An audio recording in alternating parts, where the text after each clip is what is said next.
No coração de Lisboa, onde o Tejo sussurra segredos antigos às margens de pedra, Ana sentiu o mundo desabar como uma onda furiosa contra o cais.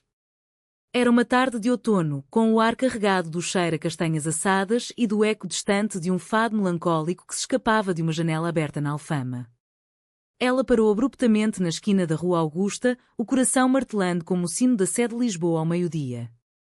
Ali, à mesa de um café com vista para o Arco Triunfal, estava Sofia, sua Sofia, a colega de redação que partilhava não só as noites de prazos impossíveis, mas também os silêncios cúmplices que só os amantes compreendem.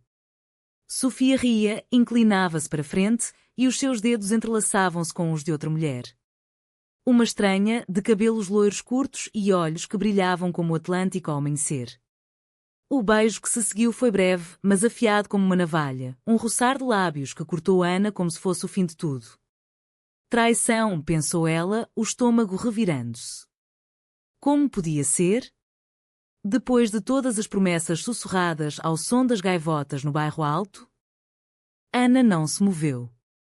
Ficou ali, invisível na multidão de turistas e lisboetas apressados, o seu bloco de notas apertado contra o peito como um escudo frágil. Aos 32 anos, jornalista no Diário do Tejo, Ana havia caçado verdades por toda a cidade, escândalos políticos no Rossio, histórias de imigrantes nos bairros escondidos de moraria, o pulsar da vida nas festas de São João no Porto que ela cobria anualmente. Mas esta verdade? Esta era pessoal, crua, como o vinho do Douro engarrafado demasiado cedo. Sofia, com os seus 30 anos cheios de fogo criativo, era a sua âncora.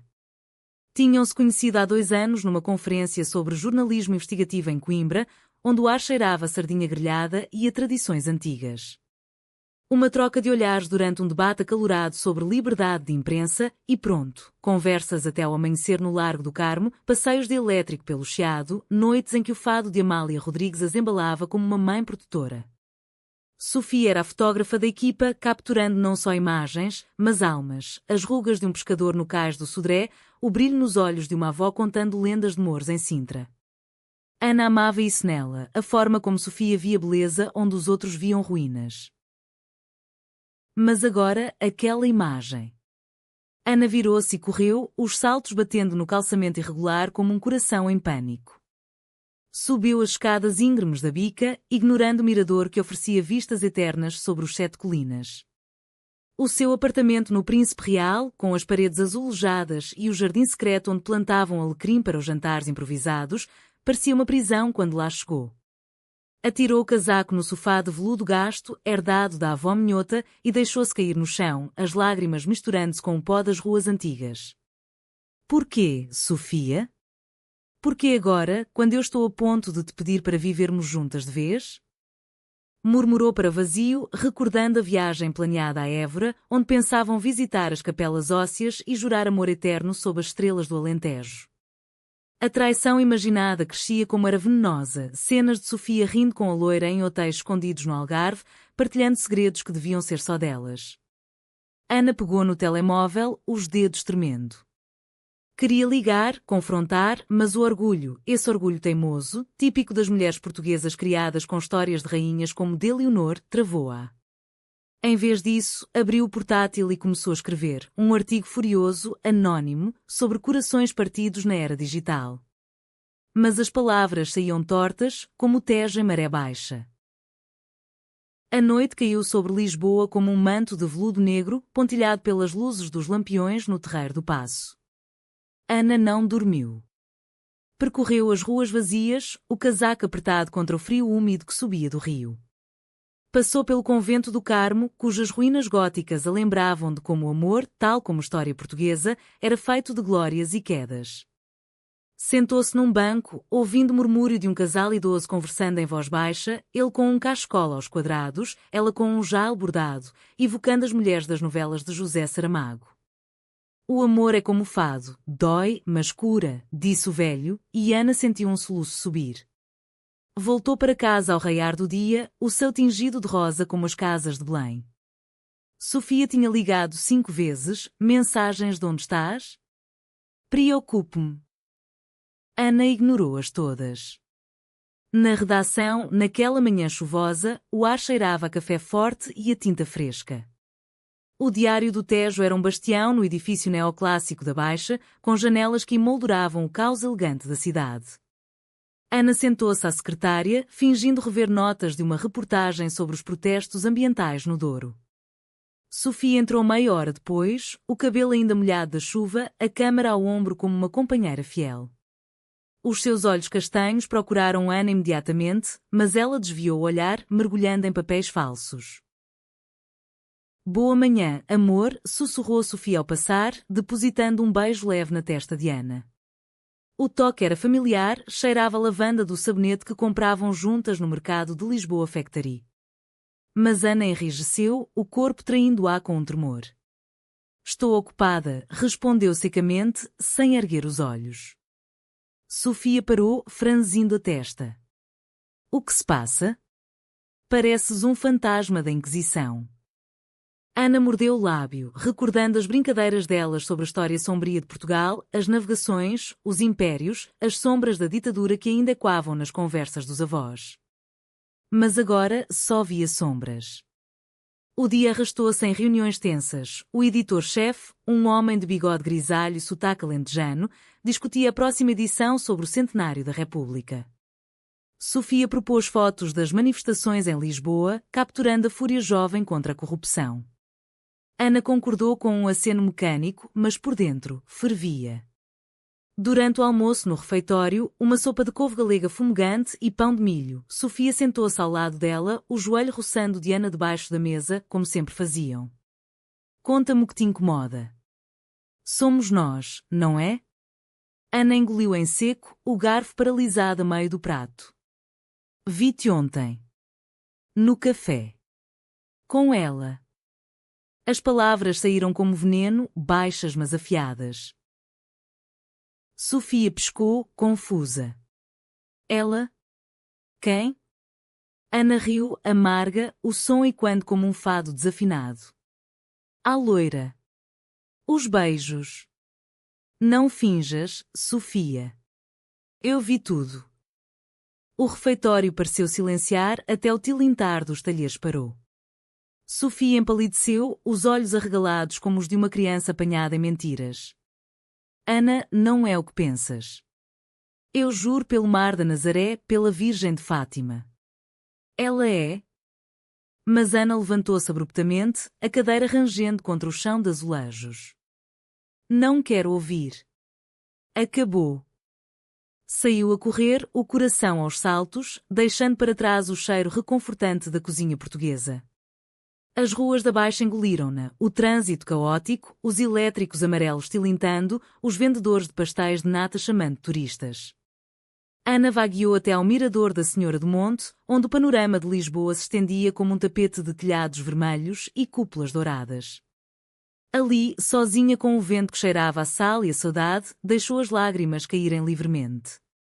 A traição imaginada não era só dor, era o medo de perder o único amor que a fazia sentir viva, num país onde as mulheres como elas ainda navegavam águas turbulentas, casamentos iguais há uma década, mas olhares enviesados nas famílias tradicionais, nos vilarejos do interior. Dias se passaram em névoa. Ana mergulhou no trabalho como quem se afoga em mar revolto.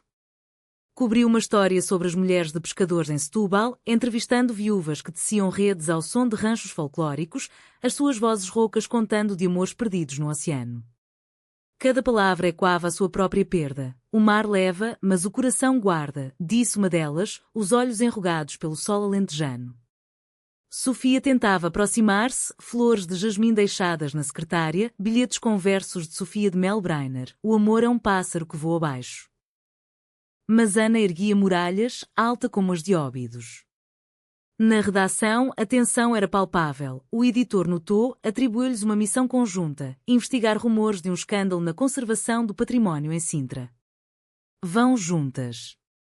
Vocês complementam-se, disse ele, alheio ao furacão. Ana protestou, mas cedeu. O dever jornalístico era sagrado, como a missa de domingo nas catedrais góticas. A viagem a Sintra foi um suplício disfarçado de beleza. O comboio de Lisboa serpenteava pela serra, passando por quintas de laranjeiras e palácios de contos de fadas. Sofia dirigia o carro alugado pelas estradas sinuosas, o rádio tocando fado moderno de Carminho, as notas melancólicas preenchendo o silêncio pesado. Por favor, Ana, deixa-me explicar, implorou Sofia finalmente, estacionando perto da Quinta da Regaleira. O ar era fresco, perfumado por eucaliptos e mistérios. Ana desceu, o casaco de lã contra o vento atlântico. Explica, então. Quem era ela? A tua amante secreta? Sofia desabou contra o capô do carro, as mãos cobrindo o rosto. Não é amante.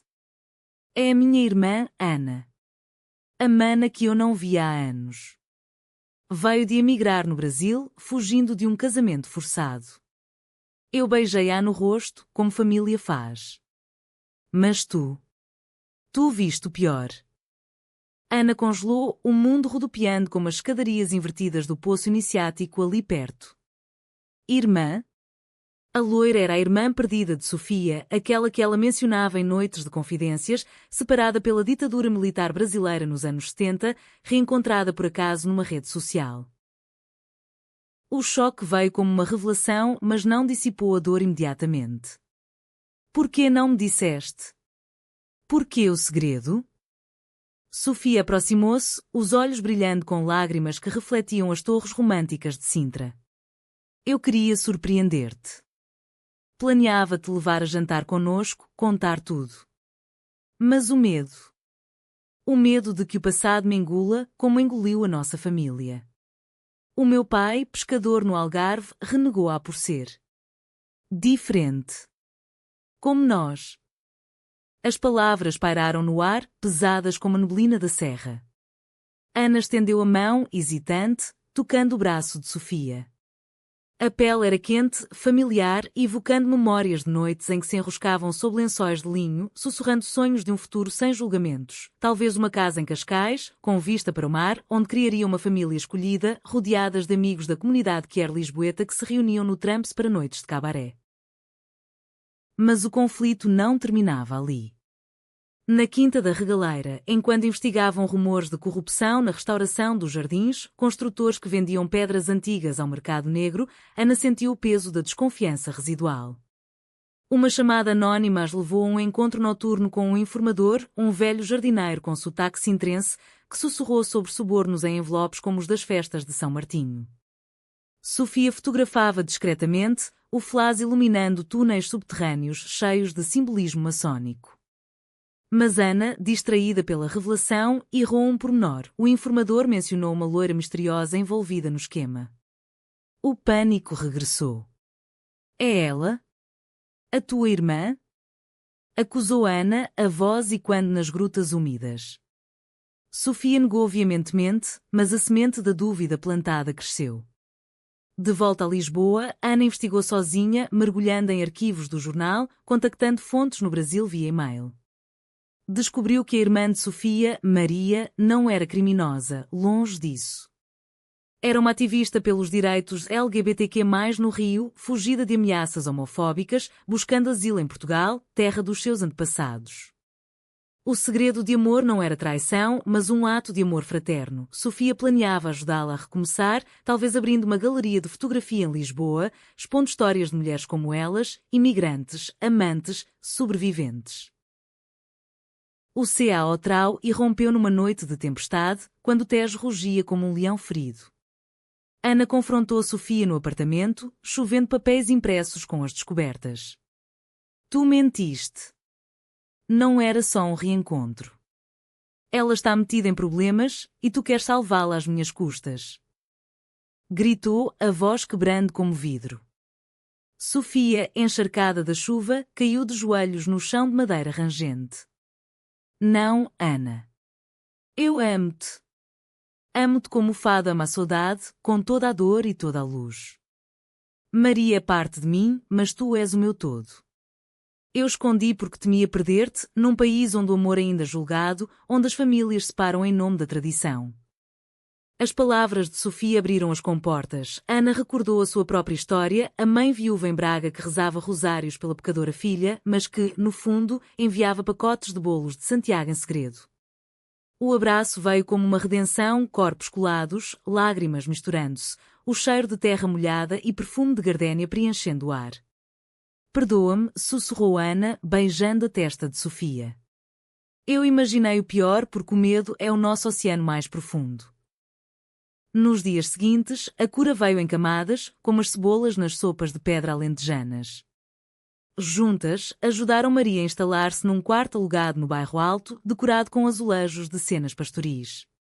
Organizaram um jantar, bacalhau à brás, vinho verde gelado e fado ao vivo de uma artista local que cantava sobre amores proibidos. Maria contou as suas lutas, as marchas do orgulho no Copacabana, as noites de violência nas favelas, e Ana viu nelas o reflexo das próprias batalhas jornalísticas contra a intolerância em Portugal. Sofia sorria, a câmara capturando o momento. 3 mulheres unidas, riso e quando como sinos da igreja de São Roque. A reportagem sobre Sintra saiu na primeira página, expondo a corrupção e ganhando prémios, mas o verdadeiro triunfo era pessoal. Ana propôs a Sofia durante um piquenique no Parque Eduardo VII, com Lisboa aos pés como um reino conquistado. Casa comigo? Não em papel, mas em alma, como as poetas de outrora. Sofia aceitou com um beijo que selava promessas, sob o céu azul de um Portugal em mudança. A vida pós-revelação floresceu como as flores de papoilas nos campos do Alentejo em junho.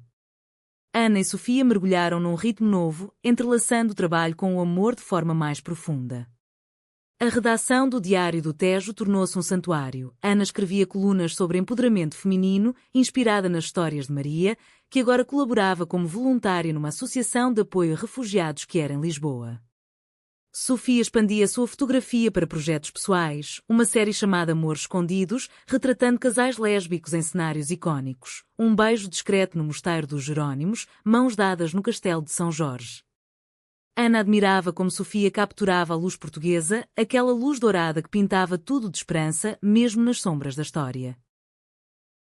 Mas o passado, como as marés do Tejo, não se esquece facilmente. Uma carta chegou um dia, selada com cera vermelha como as bandeiras dos descobrimentos. Era do pai de Sofia, o pescador reformado de Lagos, no Algarve. Volta para casa, filha. A tua companhia não é bem-vinda aqui. E essa irmã? Esquece-a. As palavras eram cruas, impregnadas do sal das redes de pesca e do vinho maduro que ele bebia à noite, lamentando o mundo moderno. Sofia leu em voz alta, a voz tremendo como folhas de sobreiro ao vento. Ana abraçou-a, sentindo o peso da tradição portuguesa, famílias unidas por sangue, mas divididas por preconceitos enraizados nas serras e nos vales. Vamos enfrentá-los juntas, propôs Ana. Como Vasco da Gama enfrentou o Cabo das Tormentas. Sofia hesitou, os olhos nublados pela memória de infâncias passadas em praias de areia branca, onde o pai contava lendas de sereias que amavam mulheres do mar. A viagem ao Algarve foi planeada com cuidado, como uma expedição jornalística. Partiram de comboio noturno de Lisboa, o clique-claque das rodas sobre os carris e quando promessas. Maria juntou-se, o trio formando uma frente unida. O sul de Portugal recebeu-as com calor abrasador, falésias cor de laranja em Sagres, o cheiro a figos maduros e a marisco fresco nos mercados de Portimão. A casa do pai era uma cabana branca junto à Praia da Rocha, com redes secando ao sol e um altar à Nossa Senhora da Encarnação. Ele esperava na varanda, o rosto enrugado como cortiça, os olhos azuis endurecidos pelo Atlântico. Sofia grunhiu, ignorando as outras. O jantar foi tenso, cataplana de marisco fumegante, pão alentejano mergulhado no azeite, mas as conversas fluíam como vinho azedo. Pai, esta é a Ana, a mulher que amo. E Maria, a tua filha perdida. Sofia falou com firmeza, a voz ganhando força das canções de intervenção que ouvira na juventude, pós 25 de Abril. O velho calou-se, o garfo paralisado. Depois, veio o dilúvio, acusações de modernices estrangeiras, referências à Bíblia e às tradições das romarias de Monsanto. Maria rebateu com histórias do Brasil, a diversidade das praias de Ipanema, onde o amor não tem género, mas o pai virou costas, murmurando sobre o fim dos tempos. Ana, a jornalista, observava, anotando mentalmente. Este era o Portugal real, o das divisões geracionais, onde o progresso das leis contrastava com os corações teimosos.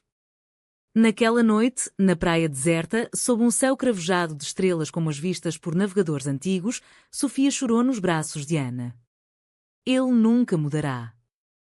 Ana beijou-lhe as lágrimas salgadas. Mas nós mudamos. E isso basta. O mar sussurrava aprovação, ondas lambendo a areia como um bálsamo. De volta a Lisboa, a ferida cicatrizou devagar.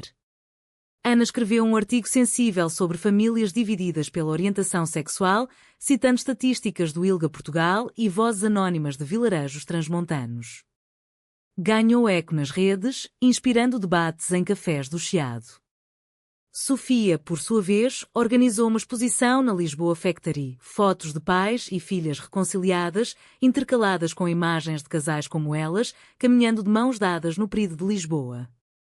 Maria curou-se ali, encontrando emprego numa ONG que ajudava mulheres imigrantes, ensinando-lhes fotografia como ferramenta de empoderamento.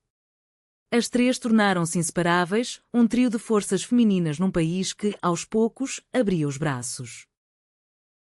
O romance de Ana e Sofia aprofundou-se em rituais diários, manhãs com galão e medialunas no café à brasileira, tardes de investigação partilhada, agora sobre a preservação do fado como património imaterial, entrevistando fadistas idosas no Bairro Alto. Uma noite, durante o Festival de Fado de Alfama, com o ar carregado de canto-jondo e o cheiro a manjerico, Ana surpreendeu Sofia com um colar de filigrana minhota, símbolo de eternidade. Para que saibas, o meu coração é teu, como o Tejo é de Lisboa. Sofia retribuiu com um anel simples, de prata do Porto, gravado com saudade e amor. Dançaram ali, entre multidões, os corpos movendo-se ao ritmo de guitarras portuguesas, esquecendo o mundo. Mas o destino, caprichoso como o clima atlântico, reservava mais uma prova. Uma oferta chegou à redação. Ana era convidada para um estágio em Nova York, no New York Times, cobrindo direitos humanos. Era o sonho, reconhecimento internacional para a sua voz portuguesa no mundo. Mas significava 6 meses longe de Sofia, de Lisboa, da vida que construíam. Vai, encorajou Sofia, os olhos brilhando com orgulho misturado a medo. Tu mereces voar, como as andorinhas para a África. Ana hesitou, recordando as separações forçadas de amantes em tempos de imigração, quando maridos partiam para a França e esposas ficavam com olhares vazios para o horizonte. Discutiram noites inteiras, vinho do Dão fluindo como argumentos. E se o oceano nos esperar para sempre? O amor verdadeiro é como o azulejo, resiste ao tempo. Ana aceitou o desafio, mas com uma condição: Sofia acompanharia por um mês, fotografando a cidade que nunca dorme. Nova York era um choque, arranha-céus em vez de colinas, hot dogs em vez de bifanas, mas neles encontraram paralelos: o Hudson como o Tejo, o Greenwich Village como o bairro alto que era. Sofia capturou a Ana em poses espontâneas, escrevendo num café de Brooklyn, rindo num ferry para a Estátua da Liberdade. Tu brilhas aqui, disse Sofia. Mas Ana sentia saudades das pastéis de Belém, do abraço de Maria, do pulsar lisboeta. No último dia, no topo do Empire State, com Manhattan aos pés, Ana ajoelhou-se. Volto para ti. Casa comigo de verdade, quando regressar. Vamos adotar, criar uma família que honra as nossas raízes. Sofia, lágrimas escorrendo, aceitou. O beijo selou sob as luzes da cidade, mas os corações já estavam em Lisboa. O regresso de Ana foi um reencontro com a alma. O avião aterrou em Portela sob um arco-íris, presságio ou ironia? Lisboa acolheu-a com braços abertos, o cheiro a mar e a pastelaria, o tilintar dos elétricos subindo a colina. Sofia esperava no aeroporto, com Maria ao lado, um cartaz handmade: Bem-vinda, minha jornalista do coração. O abraço foi demorado, corpos colados como se o tempo em Nova York tivesse sido um sonho febril. Naquela noite, celebraram no Cais do Sodré, petiscos no Time Out Market, percebes, queijos da Serra da Estrela, e depois um concerto de Marisa no Coliseu dos Recreios, a voz da fadista preenchendo o auditório como um bálsamo para almas nómadas. A vida estabilizou em harmonia, mas o jornalismo, essa besta insaciável, trouxe novos ventos. Uma investigação conjunta surgiu, rumores de um esquema de tráfico de arte em Porto, envolvendo peças de azulejos roubados de conventos minhotos. Ana e Sofia partiram para o norte, o comboio Alfa pendular cortando vinhas do Douro como uma faca afiada. Porto era outra Portugal, o vinho Porto tinto e doce, as pontes de ferro de Eiffel, o ribeirinho onde se cantava à noite. Hospedaram-se num hotel boutique no Ribeira, janelas dando para o Douro Dourado ao pôr do sol. Aqui sinto as raízes, disse Sofia, cujos avós eram portuenses. Ana, minhota de nascimento, concordou, é como voltar ao útero da nação. A investigação levou-as a becos escuros da Baixa Portuense, entrevistando anticários suspeitos e restauradores com mãos calejadas. Encontraram pistas, um intermediário, um homem de fato cinzento e sotaque beirão, que traficava painéis de azulejos do século XVII para colecionadores estrangeiros. Sofia infiltrou-se numa leilão disfarçada, a câmara escondida na mala, capturando provas irrefutáveis. Mas o perigo espreitava. Numa noite chuvosa, enquanto seguiam o suspeito pela Rua das Flores, foram confrontadas. Quem são vocês? Jornalistas curiosas? Grunhiu ele, dois capangas ao lado. Ana, coração acelerado, improvisou. Somos guardiãs da herança portuguesa. O Porto não se vende. Uma perseguição ensaiada seguiu pelos arcos da Livraria Lelo, escadas abaixo até ao rio, mas escaparam, ofegantes e rindo do absurdo. A reportagem explodiu, o roubo das azulejos, o coração azul de Portugal em perigo. Ganhou manchetes nacionais, até um elogio do presidente na TV. Mas o verdadeiro prémio foi o laço fortalecido. Em retribuição, o editor concedeu-lhes folga, uma escapadela ao Douro para colheita de uvas. Vestidas de camponesas, saias de chita, chapéus de palha, juntaram-se a ranchos de vindimadores, pés afundados no lagar viscoso, cantando autênticos cânticos transmontanos. O vinho nas veias, o sol na pele, Ana e Sofia dançaram uma valsa improvisada entre barricas, os corpos suados colando-se num êxtase inocente. Isto é vida, murmurou Ana, beijando o pescoço de Sofia salpicado de mosto. Na quinta, à noite, sob estrelas como uvas maduras, fizeram amor lento, sussurrando votos, não de posse, mas de liberdade mútua. Maria, meanwhile, florescia. Apaixonou-se por uma brasileira expatriada, uma ceramista que moldava peças inspiradas em azulejos lisboetas.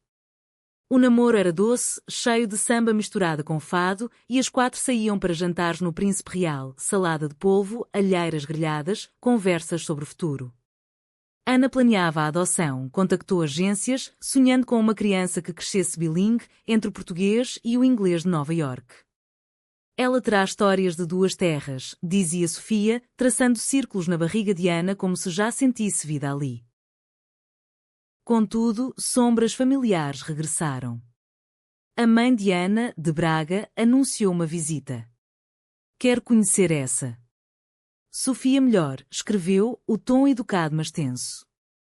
A matriarca minhota era uma força, viúva de um professor, devota de São Geraldo, mas com um coração mole como o arroz doce que cozinhava. A chegada foi protocolar, bolo de fubá na mesa, chá de ervas, perguntas sobre o trabalho. Mas quando viu as fotos da exposição de Sofia, algo quebrou. São belas, estas mulheres. Como eu e a minha irmã, em jovem, antes do casamento. Revelou ela um segredo guardado, uma paixão juvenil por uma prima sufocada pela sociedade dos anos 60. Lágrimas fluíram, abraços seguiram. Ama-a, filha. O amor é o maior milagre de Fátima. Com a bênção materna, o casamento planeou-se. Não uma cerimónia grandiosa, Portugal permitia desde 2010, mas elas optaram por íntimo, no Jardim Botânico de Lisboa, sob magnólias centenárias, com Maria como madrinha e amigos da redação como testemunhas. Vestidos brancos leves, flores de laranjeira no cabelo, votos trocados ao som de um quarteto de cordas tocando Vivaldi misturado com fado. Juro amar-te nas tormentas e nas calmarias, como o Tejo ama o mar. O beijo foi aplaudido, o bolo de noz e canela partilhado sob o sol de primavera. A lua de mel levou-as às ilhas dos Açores, São Miguel, com suas lagoas termais e vacas pastando em pastagens verdes. Mergulharam em águas quentes, mão na mão, falando de filhos futuros. Talvez uma menina com olhos de Sofia, aprendendo a surfar nas ondas da Nazaré. O nosso segredo mudou tudo, refletiu Ana, deitada na relva vulcânica. De traição imaginada a um amor que cura. Sofia sorriu, traçando constelações no céu. E continuará a mudar, como Portugal muda, devagar, mas para melhor. Anos fluíram como dor em cheia. A adoção concretizou-se. Uma menina de 4 anos, Inês, de origens cabo-verdianas, resgatada de um orfanato em Bissau. Chegou a Lisboa com olhos grandes e curiosos, agarrando um urso de peluche como âncora. Ana e Sofia prepararam o quarto com carinho. Paredes pintadas de azul tejo, mobiles de barcos das descobertas, livros de Mia Couto ao lado de contos de Eça de Queiroz. Inês chamou-lhes mães na primeira semana, o som doce como o melão do Alentejo. Maria, agora tia dedicada, levava-a a passeios no oceanário, ensinando-lhe sobre peixes que nadavam livres como amores. A família cresceu em rotinas afetuosas, manhãs com ovos mexidos e sumo de laranja, tardes de Ana na redação cobrindo avanços na igualdade de género, leis contra a discriminação, centros de apoio em Faro, Sofia editando fotos em casa, Inês rabiscando desenhos de 2 mamãs e um mar. Fins de semana eram sagrados, piqueniques no Monsanto, onde contavam lendas de lobiçamens e moras encantadas, ou visitas à avó em Braga, que agora tricotava roupinhas para a neta com fios de lã transmontana. Mas a vida, tecida de fios humanos, traz nós inesperados. Sofia recebeu um diagnóstico, um tumor benigno no ovário, descoberto numa check-up de rotina. Não é grave, mas precisa de cirurgia, disse o médico no hospital de Santa Maria, o tom calmo como de um confessor. Ana sentiu o chão tremer, recordando a mãe perdida para o cancro anos antes. Noites de insónias seguiram, Ana velando Sofia com chás de camomila e histórias sussurradas de resiliência portuguesa, como as mulheres de 1147 que defenderam Lisboa dos Mouros. A operação em Coimbra, na universidade onde se conheceram, foi um sucesso. Sofia acordou pálida mas sorridente, apertando a mão de Ana. Estamos vivas, amor. Para Inês, para nós. A recuperação foi lenta, passeios curtos pelo Mondego, com Inês colhendo flores silvestres para fazer mamã Sofia forte. O episódio fortaleceu-as, transformando o medo em gratidão. Sofia lançou um livro, Luzes de Portugal, retratos de mulheres fortes, com fotos de sobreviventes de cancro, ativistas e mães solteiras. Ana escreveu o prefácio, lágrimas manchando o papel. O amor não cura doenças, mas cura almas. O lançamento no Livraria Bertrand, a mais antiga do mundo, foi emocionante. Discursos, assinaturas, Inês entregando o primeiro exemplar à tia Maria, agora casada com a ceramista num ritual pagão nas praias do Ericeira. Com o tempo, Inês cresceu curiosa, questionando o mundo com a tenacidade de uma jornalista em miniatura. Por que 2 mães e não um pai como os amigos? Perguntou uma tarde, no aquário de Lisboa, perante tubarões nadando preguiçosos. Ana e Sofia trocaram olhares, preparando a resposta como um artigo bem pesquisado. Porque o amor escolhe formas diferentes, como o mar tem ondas altas e baixas. Em Portugal e no mundo, famílias são como mosaicos de azulejos, cada peça única, mas juntas, belas. Inês assentiu, satisfeita, e pediu gelado de pastel de nata. A educação continuou, idas ao Museu do Trajo, onde viam vestidos de rainhas lésbicas sussurradas na história, ou ao Pride, com bandeiras arco-íris tremulando como velas de caravelas. O pai de Sofia, outrora distante, amoleceu. Uma carta chegou do Algarve, parabéns pela neta. Mando conchas da praia para ela brincar. Aos poucos, visitas, ele ensinando Inês a fazer redes de pesca em miniatura, contando histórias de sereias que amavam livremente. O velho mar ensina humildade, disse-lhe a Sofia um dia, abraçando-a pela primeira vez em anos. A reconciliação foi humanitária, sem fanfarras, como Portugal pós-crise, reconstruindo devagar. Ana ascendeu na carreira, editora de investigação, liderando equipas em histórias sobre clima e migração. Cobriu a COP em Lisboa, entrevistando ativistas globais, mas sempre ancorada em casa. Sofia abriu estúdio, ensinando fotografia a jovens que de bairros marginalizados, como o da Jamaica em Lisboa. Maria e a esposa adotaram um menino, expandindo o clã. Num verão escaldante, durante as festas de São João no Porto, com martelos de plástico e sardinhas grelhadas, Ana sentiu uma mudança, um teste positivo. Não a adoção, mas gravidez via inseminação, um sonho concretizado em clínicas lisboetas modernas. Um irmão para Inês, sussurrou a Sofia, as mãos sobre a barriga ainda plana. A gravidez foi celebrada com romarias, bênçãos em Fátima, piqueniques em Óbidos com ginginha. Sofia fotografou cada mês, um diário visual de milagre. O parto, em setembro, trouxe um menino, Miguel, com olhos de Ana e cachos de Sofia. A família completou-se, um quarteto harmonioso. Na maternidade, com o Tejo visível pela janela, Ana segurou o bebé, Sofia ao lado, Inês curiosa. O nosso segredo inicial mudou tudo, refletiu Ana. De dúvida há esta plenitude. Sofia beijou-lhe a testa. E continuará como fado, eterno, em evolução. A década seguinte foi uma tapeçaria rica, tecida com fios de alegria e provações humanas. Miguel cresceu selvagem como o vento do Minho, escalando árvores no Parque da Paz e questionando tudo. Mãe Ana, por que é que o amor tem nomes como lésbico? Ana respondia com paciência, usando metáforas do mar, é só uma onda, filho, o oceano é o que importa. Inês, agora adolescente, rebelde com tintas no cabelo como as casas de Alfama, estudava jornalismo na Universidade Nova, inspirada pela mãe. Queres pôr verdades, como tu fazes, dizia, ajudando em reportagens sobre igualdade no interior, onde casais como elas ainda enfrentavam sussurros em tabernas. Sofia e Ana equilibravam carreiras e família com graça portuguesa, jantares semanais com bacalhau cozido e azeitonas, noites de teatro no Dona Maria II, onde viam peças de Gil Vicente adaptadas para temas queer. Maria e a esposa mudaram-se para perto, em Cascais, abrindo uma galeria que misturava a arte brasileira e portuguesa, exposições de murais com sereias lésbicas e exploradores andróginos. O avô do Algarve visitava anualmente, trazendo redes e histórias, agora com orgulho nos olhos ao ver os netos. Mas o C.A. Trau veio sutil, como uma maré alta não prevista. Aos 45, Ana descobriu uma traição real, não romântica, mas profissional. Uma fonte confidencial, um whistleblower em corrupção governamental, foi silenciada, assassinado num acidente encenado nas estradas do Alentejo. Ana havia prometido anonimato, mas um leak na redação apontava para ela. Fui eu? Alguém hackeou os meus ficheiros?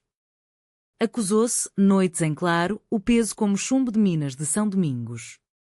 Sofia, sempre a âncora, investigou. Era um colega invejoso, vendido a interesses. A verdade emergiu numa reportagem explosiva, mas o custo foi alto. Ameaças, exílio temporário em Évora, onde se esconderam numa quinta de sobreiros, Inês e Miguel brincando como pastores antigos. A crise testou o casamento. Discussões acesas sobre risco, vale a pena esta vida de sombras? Gritou Ana uma noite, o luar filtrando pelas oliveiras. Sofia, calma como o Douro em repouso, respondeu, o amor que descobrimos no segredo inicial ensinou-nos, a luz vem após a escuridão. Reconciliação veio em danças lentas ao som de viola, corpos recordando toques iniciais. A reportagem ganhou Pulitzer, reconhecimento global para jornalismo português, mas Ana reformou-se parcialmente, focando em mentoria, ensinando jovens como Inês a navegar perigos com ética.